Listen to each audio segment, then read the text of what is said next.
I see it sort of as a little bit as a pendulum. Like there are different times in Jewish history when it has been important for us to, rally around the wagons and build the barricades high and defend our own identity and deepen it, sometimes against oppression. Part of the story of Hanukkah was an oppression of the Jewish people, was restrictions against observing mitzvot or perpetuating Jewish culture, and so there was a need to separate.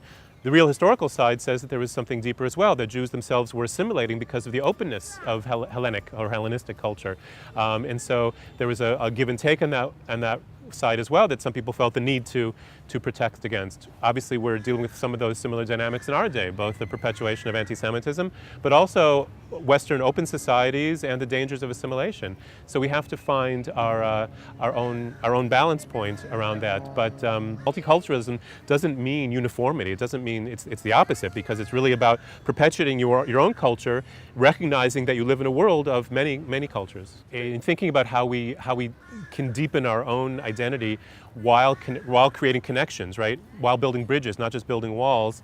I think one way is actually through building coalitions in confronting contemporary challenges. There are some things that I think are common threats to all of us, or to the cultures, whether it be traditional religious cultures or other cultures in the world, that we're trying to perpetuate, like consumerism.